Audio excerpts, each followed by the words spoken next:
The frost had got into the ledger again. The ink gone to a pale and watery grey overnight, so that the figures Adelaide Strand had set down by candlelight.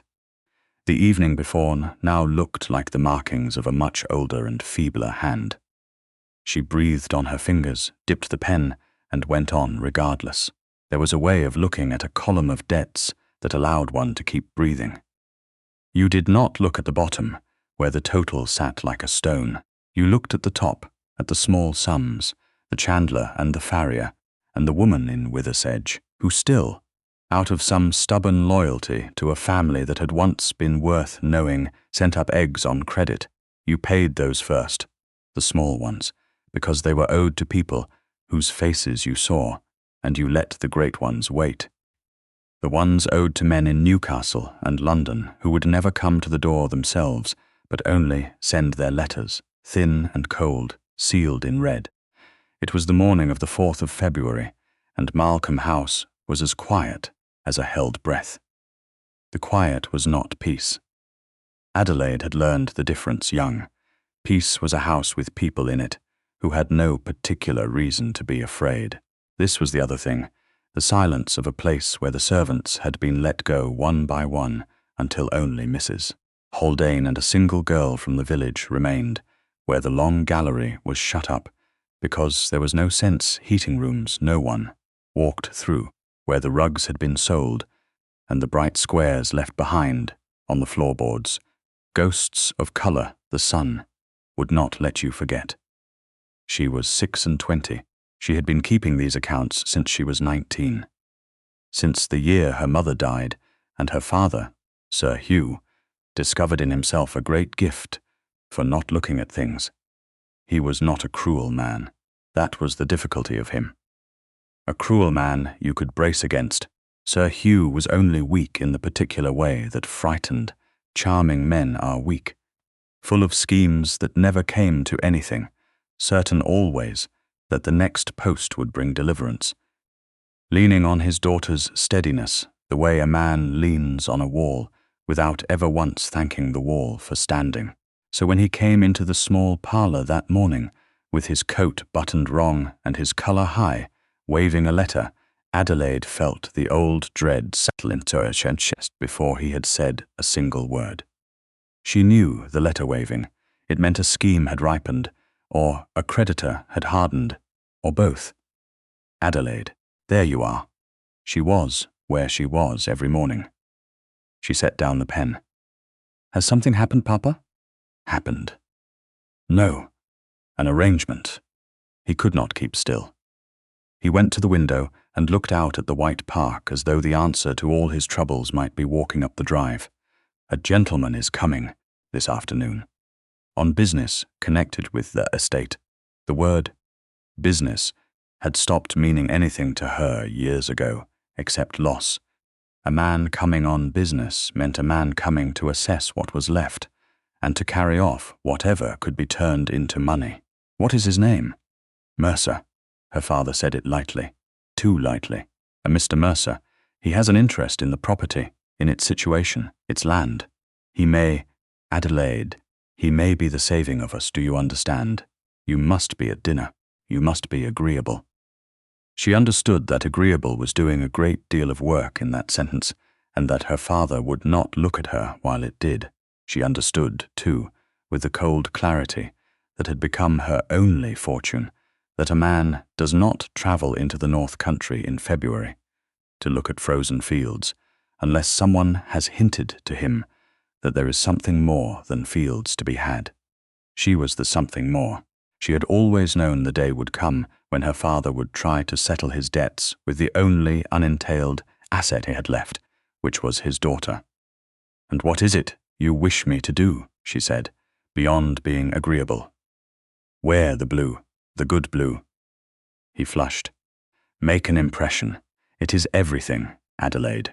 The whole of our future may turn on this one afternoon." She did not wear the good blue. She wore the grey, the plain grey wool she wore, most days, clean, mended at the cuff, where she had worn it through against the edge of the writing desk. It was not defiance. Exactly, though her father took it for that, and went white about the mouth when he saw her on the stairs. It was something nearer to honesty. If a man was coming to buy her, she would not be dressed up like a thing in a shop window with the price hidden. He could see what he was getting. A practical woman, 26, no longer young, with cold hands and a straight back, and nothing left of the family's old consequence but the name and the way she carried it. He came at 4 in the failing blue light, on a tired horse, with no servant and no carriage, which Adelaide noted, and her father did not. A great man come to look over. A ruined estate generally brought a man of business and a clerk and an heir of consequence to spend. This Mr. Mercer's came alone, in a dark plain coat the worse for the road. And when Mrs. Haldane showed him into the hall, he stood a moment in the doorway as a man does who is taking the measure of a place, and the cold came in around him off the dark. He was perhaps 35, not a beautiful man. Adelaide, watching from the turn of the stair, registered obscurely glad of it. Having had a lifetime's suspicion of beautiful men, he was tall enough but no taller than her father, and he stood unevenly, his weight carried wrong, favouring one leg in a way he had plainly schooled himself to make small and could not quite hide.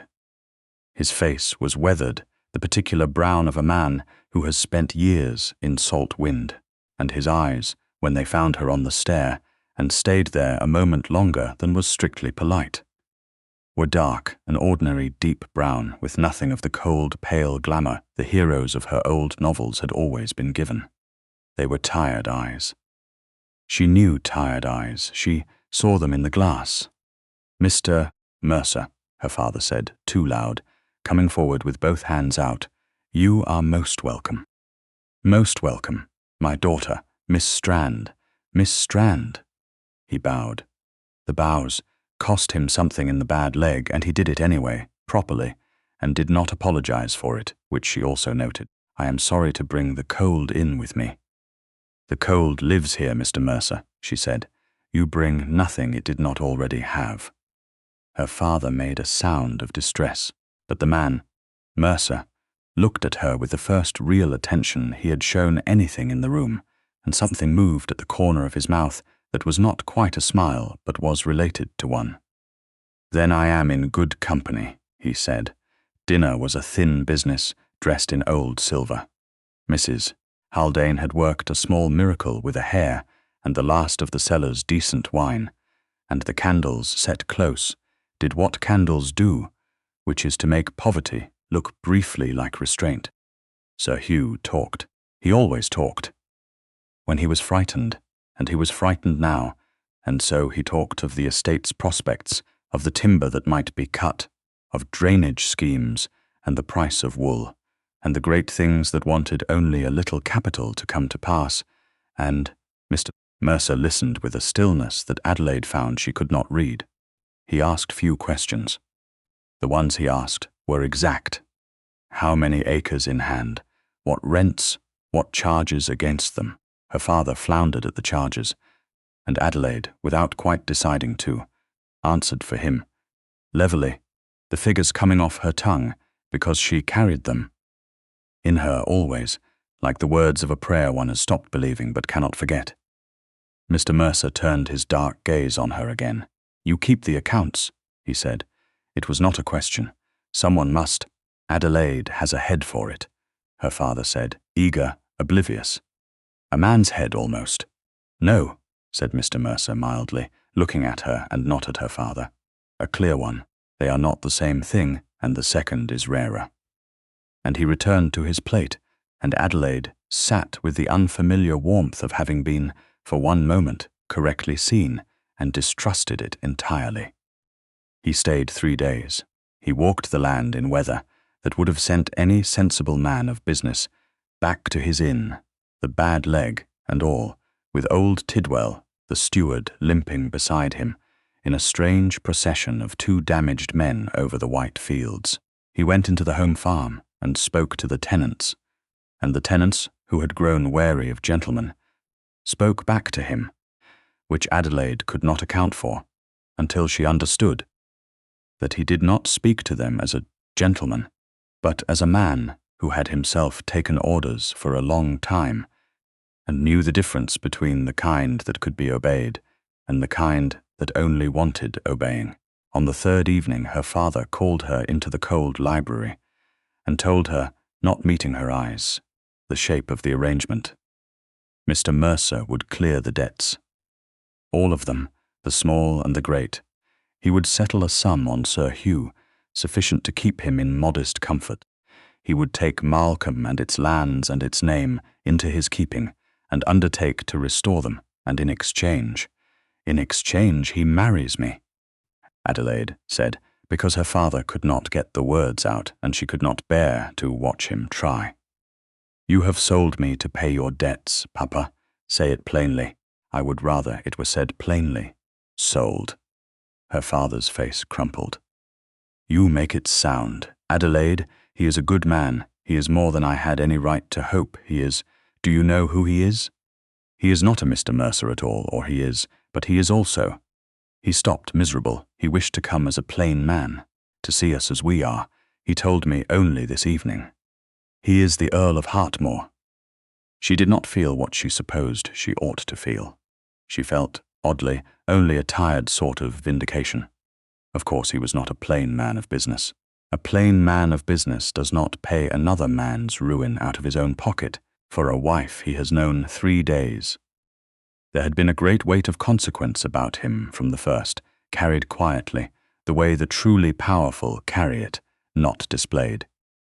He had let her believe him small in order to see her as she was, and she, who had thought herself so clear-eyed, had been observed and weighed and chosen across a dinner table while she imagined herself merely surviving it. He might have told me, she said. He is telling you. He has asked that I tell you, and he has asked. Her father swallowed. He has asked me to say that the choice is yours. Those were his words, that you are not part of the property and may not be conveyed with it, that if you refuse, he will clear the debts notwithstanding and ask nothing. Sir Hugh stared at her. I do not understand such a man. No man does business so. Adelaide stood in the cold library a long time after her father had gone. He had given her the choice, which meant he had given her the one thing she had not had in 7 years, and in doing so had made it impossible to refuse, because a woman who has been allowed to choose cannot afterward tell herself she had no say. She thought of the egg woman in Withersedge, paid at last. She thought of Tidwell, old and faithful, walking those fields with a man who listened. She thought of her father, who would not survive a debtor's prison, and did not deserve to, weak as he was, and she thought, last and most uneasily, of the dark, tired eyes that had looked at her and seen a clear head, the rarer thing, and had not flinched at her plainness, or her grey dress, or her cold tongue. She married the Earl of Hartmore on a raw, bright morning in March, in the small church at Withersedge, in the good blue at last, with no one present but her father, and Mrs. Haldane and Tidwell and the egg woman, who came uninvited and wept in the back pew for reasons of her own. The Earl had brought no family. She learned later that he had very little. He had been a younger son, a naval officer, 23 years at sea.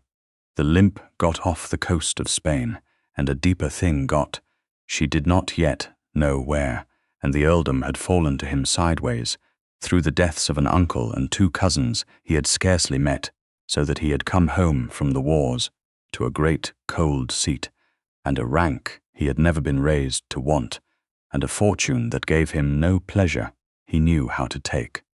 They were, in short, 2 practical people, who had each been handed something they had not asked for, and meant to make the best of it.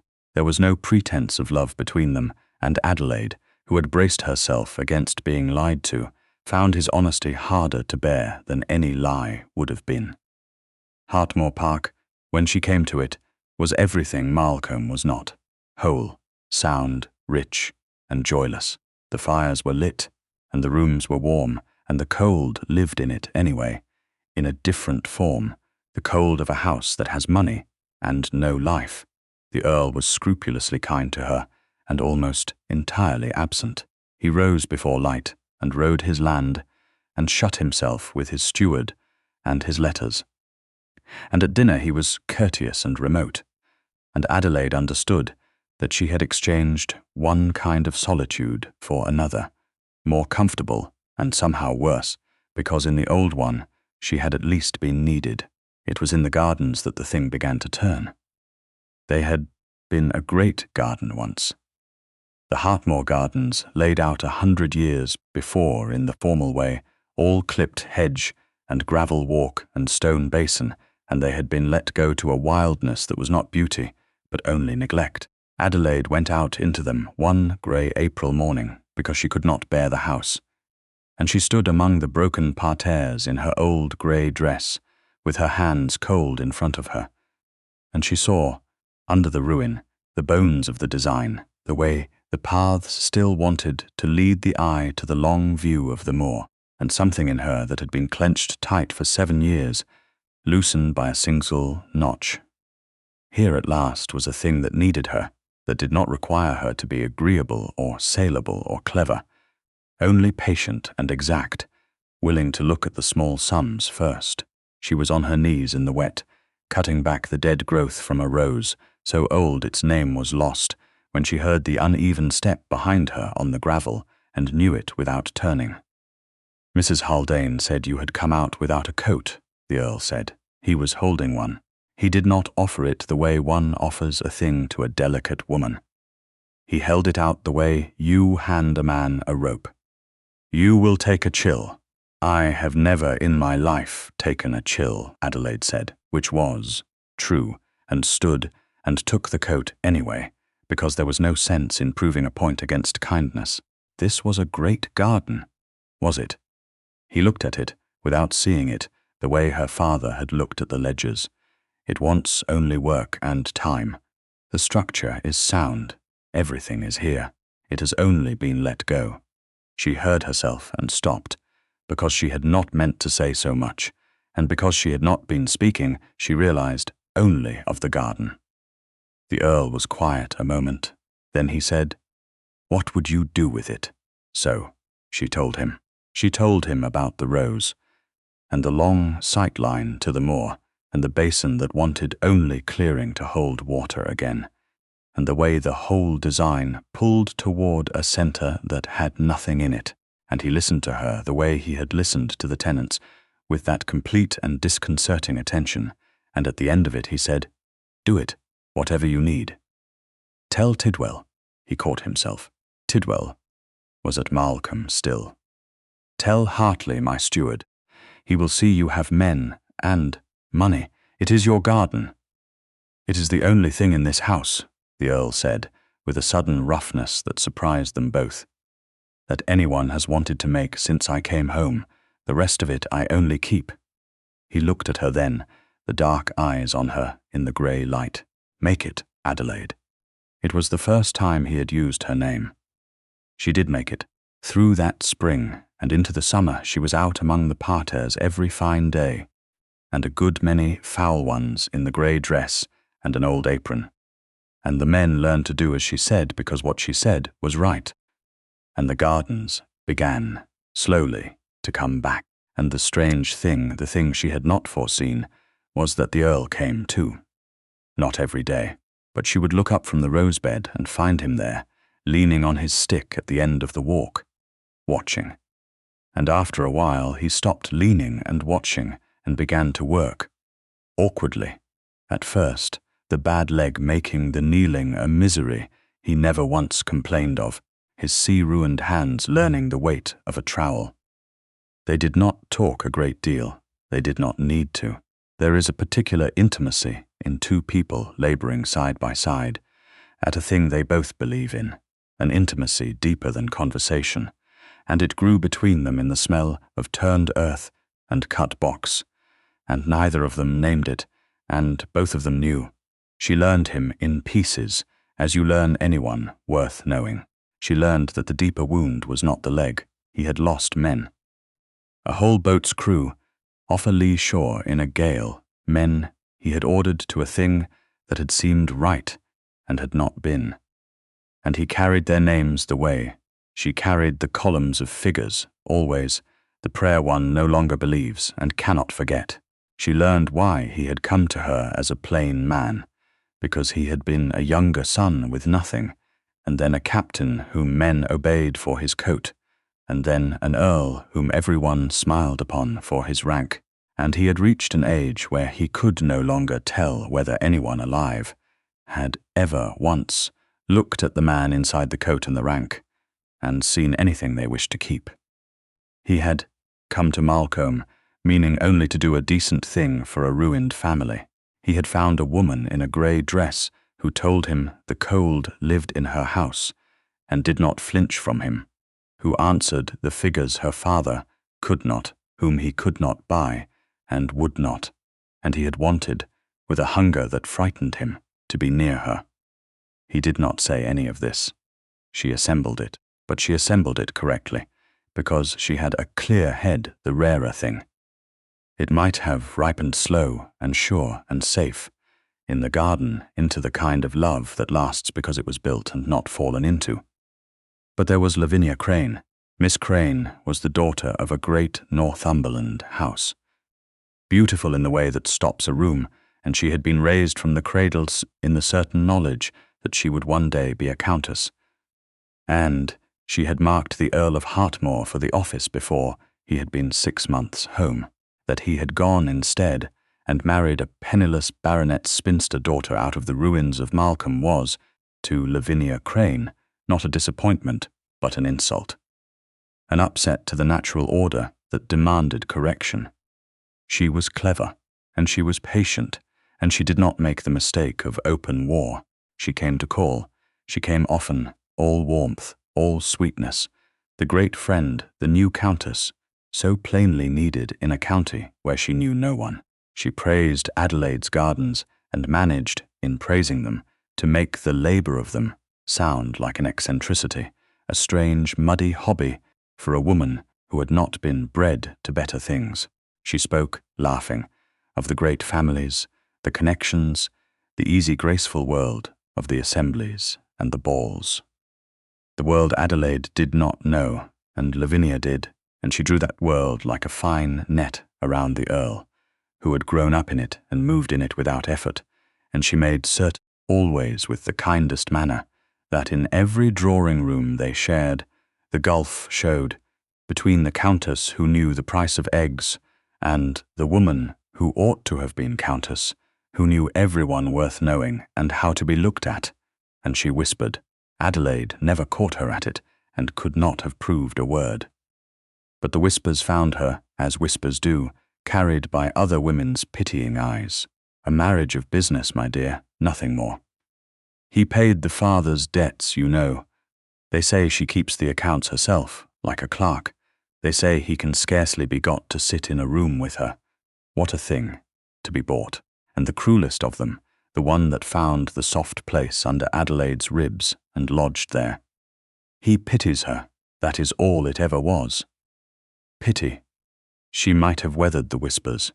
She had weathered worse and harder things alone, but the whisper she could not weather was the one that took her own deepest fear and gave it a voice, because she did not know, she truly did not know, whether it was true. The Earl was honest. He had never spoken to her of love. He had said, make it in the garden, with a roughness in his voice. But a man may be roughly grateful without being in love, and she had built no fortune of vanity to draw on, and the cold place in her that had learned long ago to expect nothing began, treacherously, to expect nothing again. It came to its head at the Hartmore Assembly. In the first week of December, the great winter ball the Earl's family had given for 100 years, which his uncle had let lapse, and which Hartley the steward had gently insisted, this year must be revived for the look of the thing, for the county. Adelaide did not want it, but the Earl had said, with that gravity she had learned, meant he was doing a duty he disliked, that it was owed to the place and the name. And so the great shut rooms were opened, and the chandeliers brought down and cleaned, and Adelaide, who would far rather have been on her knees in the cold garden, found herself in a gown of silver-grey silk, the colour of the winter moor at dusk. In a house full of strangers who had been told for a year exactly what to think of her. Lavinia Crane was magnificent that night, in white and diamonds, the rightful queen of a room that had been promised her, and she chose her moment with great care in the interval. Before the dancing, when the company was thickest and the Earl had been drawn off by the old men into talk of the war, she came to Adelaide where she stood a little apart, and she took her hands, all tenderness, and said, loud enough to carry, that she did so admire dear Lady Hartmore's courage, to come among them all. Knowing what everyone knew, holding her head up so, it was a kind of bravery, truly, and no one should say otherwise, and that she, for one, had told everyone they were too cruel, that surely the Earl felt something for her, some real fondness, whatever the circumstances of the match. Pity could grow into a great deal, given time. The room heard it. The room had been arranged by a year of patient work to hear it, and Adelaide stood with her cold hands in Lavinia Crane's warm ones, and felt the old silence close.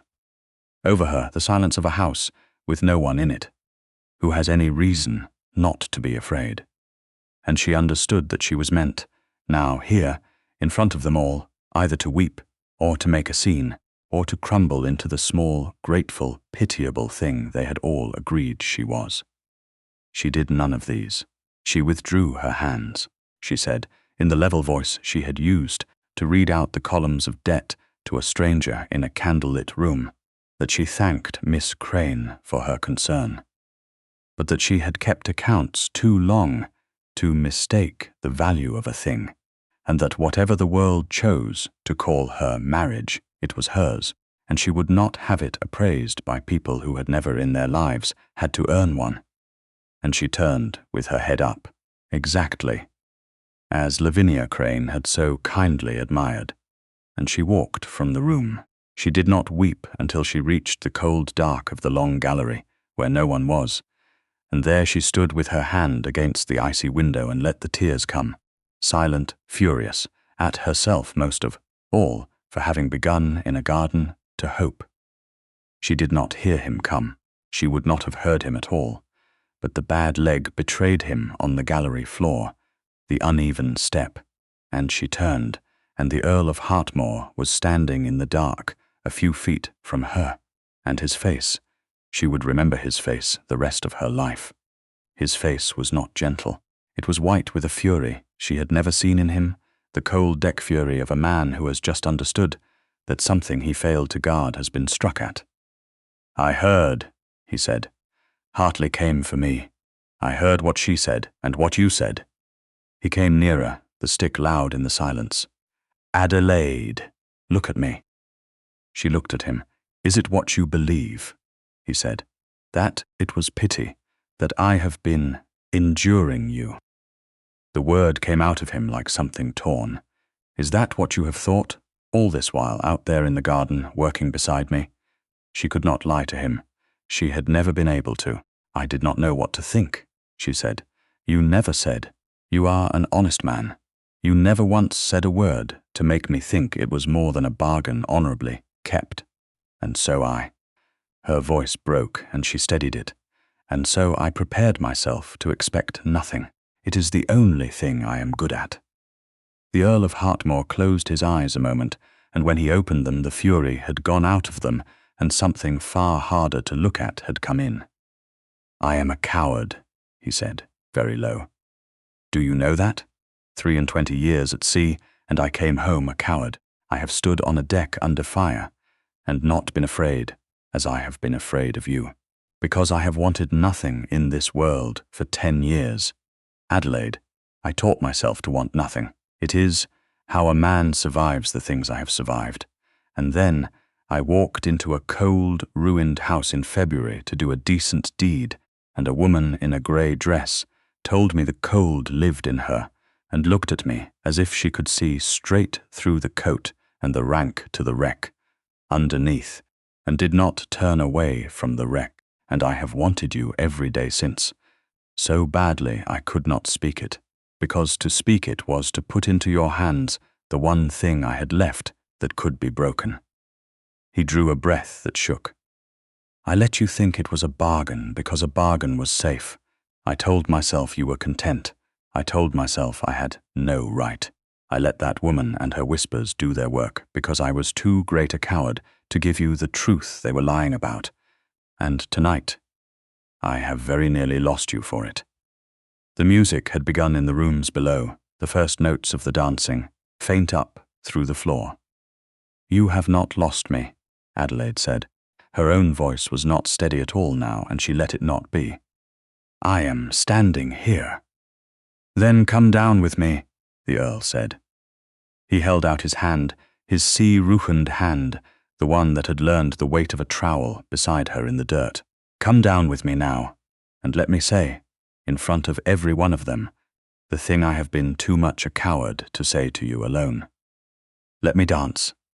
The first dance with my wife, where they can all of them see exactly what I think, of the bargain they have been pitying you, for I want them to see, I want you to see." His hand did not waver. "Will you?" Afterward, the county talked of that winter assembly for years, though they could never quite agree on what they had seen.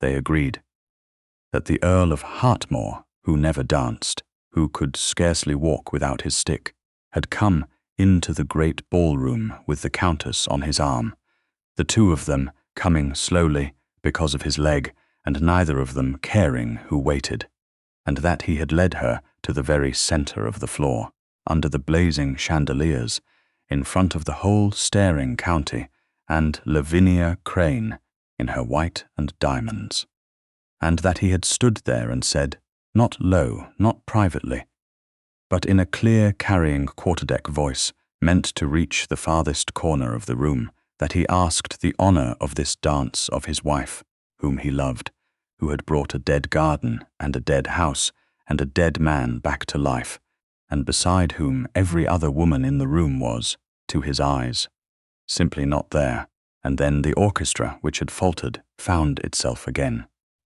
And the Earl of Hartmore danced with his Countess, slowly, slowly, gravely, the bad leg and all, and the floor cleared around them without anyone deciding it should until they were dancing alone in a great ring of light, with 100 people watching, and he looked at no one but her, and she looked at no one but him, and the whole long, bitter campaign of whispers came down around Lavinia Crane's ears in the space of a single waltz. For Lavinia stood at the edge of the room where she had arranged to be admired, and found that no one was looking at her at all. She had built her whole power on being seen, on the room's eyes, the room's deference, the room's belief in what she said, and the room had turned its back on her in a body to watch a plain, practical woman in moor grey silk, beloved openly by the man Lavinia had been promised from the cradle. For one moment her beautiful face slipped, and the thing underneath showed through, raw and frightened and entirely alone in a crowd. Then she gathered her white skirts and went out, and within the month she had gone south to relatives. And the county, which forgives nothing slowly, never did receive her quite the same way again. But the Earl and Adelaide did not see her go. They never saw it. They saw only each other, turning slowly in the light, two people who had each been handed something they had not asked for, and had made, between them, with patience and exact attention, and a great deal of cold work, into the one thing neither had dared to want. The gardens of Hartmore came into their full glory 2 summers later, and people drove from 3 counties to see them, the old formal bones of them softened now with drifts of lavender. And the climbing roses Adelaide had brought back from near death, the long walk leading the eye exactly as it had always wanted out to the wide blue moor. In the centre of the design, where for 100 years there had been nothing, she had set a stone basin, cleared and mended, and filled it with water, so that it held the whole moving sky. She was sitting on the warm stone rim of it on a gold evening in June. Heavier now than she had been, one hand resting on the curve of herself, where the next Heartmore was making its slow, patient way toward the world. When the uneven step came along the gravel, and the Earl lowered himself down beside her, the bad leg out straight, and took her other hand in his rough one, without a word. They sat and watched the light go down the sky and across the water in the basin. Somewhere behind them in the bright house there was the sound of a window thrown open, a maid singing, the ordinary noise of a place where people live who have for the moment no particular reason to be afraid. "It will be a strong one," the Earl said presently, his hand spread warm over hers and the child both. "Strong and stubborn, and it will keep its own accounts." "I should think so," Adelaide said, and leaned her head against his shoulder, and the cold which had lived in every house she had ever known was nowhere in that garden to be found.